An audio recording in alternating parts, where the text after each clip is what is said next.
Dear student, welcome in computer class.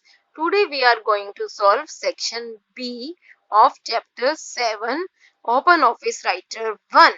Section B is theoretical based questions. Dear student, we know that in term 1 जो question paper है it will consist of only MCQ and case study based question. Case study based question आएंगे तो उसमें से जो theoretical questions है वो उन्हीं पे based होते हैं, है ना?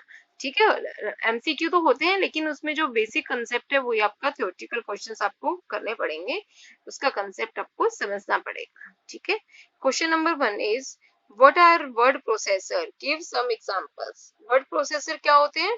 वर्ड प्रोसेसर एक ऐसे सॉफ्टवेयर होते हैं जिसमें बहुत सारे टूल्स होते हैं जिससे हम टेक्स्ट को एंटर कर सकते हैं, एडिट कर सकते हैं, फॉर्मेट कर सकते हैं और ये सब काम बहुत जल्दी से और एफिशिएंटली हो सकते हैं. हम उस टेक्स्ट को सेव भी कर सकते हैं और बाद में से ओपन या रिट्रीव भी कर सकते हैं. Question number 2 is what do you mean by the term word wrapping. Word wrapping हम लोग कई बार कर चुके हैं कि ओपन ऑफिस राइटर में जैसे ही लाइन कंप्लीट होती है हमें एंटर प्रेस करने की जरूरत नहीं पड़ती, वो नेक्स्ट लाइन से कंटिन्यू अपने आप हो जाता है. This feature is known as word wrapping.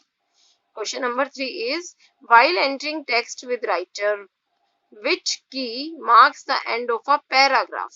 Paragraph end कब होगा?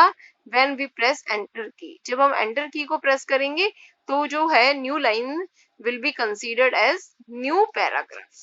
ठीक है, वरना तो वर्ड रैपिंग से वो सेम उसमें लेता है. ठीक है, सेम पैराग्राफ में लेता है और जैसे ही आप एंटर की प्रेस कर देंगे cursor will go to the new line and computer will consider it as a new paragraph.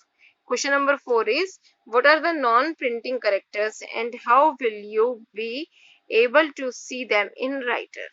Non printing character क्या होते हैं? जैसे कि स्पेस बार है आपका या एंटर की है, जो स्पेस तो देते हैं लेकिन मतलब उसमें कुछ अलग से प्रिंट नहीं होता है. जैसे अल्फाबेट को हम टाइप करते हैं तो अल्फाबेट प्रिंट होते हैं, तो नॉन प्रिंटिंग करेक्टर क्या होते हैं? स्पेस से रिलेटेड होते हैं. जैसे आपकी एंटर की हो गई, स्पेस बार की हो गई या आपकी टैब की और स्पेस बार की में क्या डिफरेंस होता है?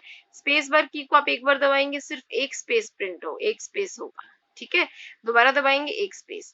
लेकिन टैब की से क्या होता है? एक बारी में 7 या 8 जितने आप सेट करेंगे ना उतने स्पेस वो एक बारी में करता रहता है. अगर आपको बहुत ज्यादा स्पेस देना है और काम जल्दी जल्दी करना है you will use the tab की इंस्टेड ऑफ स्पेस बार की. ठीक है, तो स्पेस से जो रिलेटेड जो चीजें होती हैं that is non printing character. Question number 5 is what are the margin in word processor terminology and how many different type of margins are available. अब margins क्या होते हैं?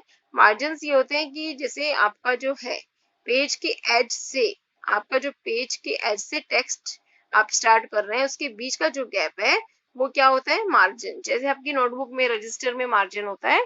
ठीक है, तो क्या होता है कि जो पेज के एज से जहां से आप लिखना शुरू करते हैं उनके बीच का distance is known as margin. और मार्जिन कितने होते हैं? 4 होते हैं, टॉप का, बॉटम का, लेफ्ट का और राइट का. ठीक है, और question number 6 is define indentation. Indentation हम लोगों ने किया था. इंडेंटेशन क्या था कि जैसे मान लीजिए हमारा पेज है, ये हमारा मार्जिन है. मार्जिन के बाद भी अगर हम जो स्पेस देना चाहते हैं, जैसे आप एक न्यू पैराग्राफ शुरू करते हैं, आप ये स्पेस देते हैं, तो ये वाला स्पेस जो है ना मार्जिन और जो हम ये स्टार्ट कर रहे हैं है ना, distance between the page margin and text boundary, जो आप ये स्पेस देना चाहते हैं that is known as indentation. ठीक है, what is mean by the text alignment. Text alignment वही लेफ्ट अलाइनमेंट, राइट अलाइनमेंट और जस्टिफाइड और सेंटर्ड. ठीक है, question number 8 is What do you understand by the term clipboard? Clipboard क्या होता है? Clipboard एक टेम्पररी स्टोरेज एरिया होता है जहां हम किसी टेक्स्ट को अगर कट करते हैं कंट्रोल एक्स से, ठीक है, या आपने कॉपी किया तो जो वो टेक्स्ट है टेम्पररी जहां स्टोर होता है that area is known as clipboard. Question number 9 is what is the difference between copying and moving a block of text? Move करने का मतलब क्या है? जैसे आपने ये क्वेश्चन है, ये क्वेश्चन को आपने क्या किया? कट करके आप यहाँ मूव करेंगे, मतलब यहाँ से आपने मूव करके यहाँ ले आए. It means move is similar to cut and paste. Move का मतलब कट एंड पेस्ट.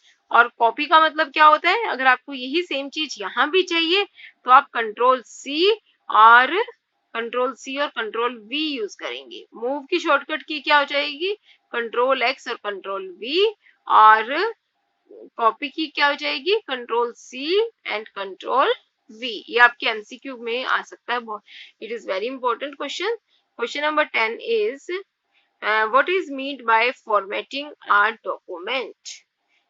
किसी डॉक्यूमेंट की फॉर्मेटिंग से क्या मतलब है, what is mean by formatting a document. Formatting का मीन्स क्या होता है, formatting is the general arrangement of text. ठीक है, जैसे फॉर्मेटिंग का मतलब होता है कि जो डॉक्यूमेंट है, डॉक्यूमेंट शुड लुक ब्यूटीफुल, सुंदर दिखे, लेजिबल लगे और प्रेजेंटेबल लगे। इसके लिए हम लोग क्या करते हैं, इसके लिए हम लोग फॉर्मेटिंग करते हैं। फॉर्मेटिंग में हम लोग क्या करते हैं, फॉन्ट साइज, फॉन्ट स्टाइल, है ना, फॉन्ट कलर, ये सब क्या करते हैं, इससे हम अपने पेज को अट्रैक्टिव बनाते हैं। It is known as formatting. जैसे आपकी बुक है अगर पूरी ब्लैक एंड व्हाइट में हो तो हमें कम अट्रैक्ट करेगी, है ना। छोटे बच्चों की बुक आपने देखी, इसमें बहुत सारे कलर्स होते हैं अलग अलग, जो पेज का जो नेम है वो किसी और कलर से होता है, पूरी कलरफुल बुक होती है। ठीक है, तो उसकी फॉर्मेटिंग ज्यादा अच्छे से की होती है।